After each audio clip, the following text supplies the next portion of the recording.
ભરૂચ જિલ્લાની ખોખલી કોંગ્રેસ પાર્ટીનું વધુ એક ખોખલું આંદોલન આમોદ મામલતદાર કચેરીમાં કોંગ્રેસનું આંદોલન, ભાજપના કબજા મુદ્દે વિરોધ પ્રદર્શન, કાર્યકરોની અટકાયત. આમોદ મામલતદાર કચેરીના સંકુલમાં આવેલા એક રૂમ પર ભાજપનો કબજો હોવાના આક્ષેપો સાથે કોંગ્રેસ આજે વિરોધ પ્રદર્શન કર્યું હતું. તાલુકા કોંગ્રેસ સમિતિએ આરોપ લગાવ્યો છે કે ભાજપના હોદ્દેદારો અને કાર્યકર્તાઓ સરકારી જગ્યાનો ઉપયોગ તેમની ઓફિસ બનાવી તેના બેઠકો કરી મિટિંગો કરી રહ્યા છે. કોંગ્રેસે ચેતવણી આપી છે કે જો તાકીદે યોગ્ય કાર્યવાહી નહીં થાય તો વધુ વ્યાપક આંદોલન કરવામાં આવશે.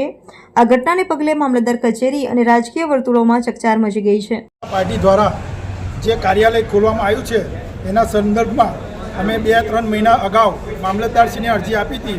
એ બાબતે કોઈ નિરાકરણ નહીં આવતા આખરે અમારે આજે બુધવારે ધરણા પર બેસવાનો કાર્યક્રમ હતો, તે અમારો સફળ થયો છે. બીજું કે મામલતદાર પણ એક રાજકીય હાથો બનીને જે ભાજપની કાર્યાલય ખોલાઈ છે તેમાં કોઈ અમને જવાબ સ્પષ્ટપણે આપતા નથી ને આજ દિન સુધી કોઈ કાયદેસરના પગલાં એમની સામે ભર્યા નથી. તમે કઈ રીતના કહી શકો છો કે અહીંયા ભાજપનું કાર્યાલય છે? સ્પષ્ટપણે દેખાઈ આવે છે. ચાલો અમે તમને બતાવીએ. અહીંયા અમારી જાણ મુજબ ભાજપ તાલુકા પ્રમુખ હોય જાતે જ બેસે છે ત્યાં. અમારી જાણ મુજબ અહીંયા આગળ સેવાના કાર્ય થાય કે જેમ કે શ્રમ, આધાર કાર્ડ, એ બધું અહીંયા આગળ ફ્રીમાં કાઢી આપવામાં આવે છે. એ વિશે તમે શું કહેશો? બીજું કે આ એક સરકારી પ્રિમાઇસીસ છે.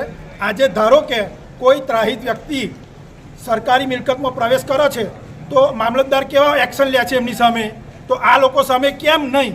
બસ એ મારો પ્રશ્ન છે. અહીં ભાજપની કે સંગઠન મીટિંગ કે કોઈ બીજા પ્રોગ્રામ ભાજપ દ્વારા કરવામાં આવે છે?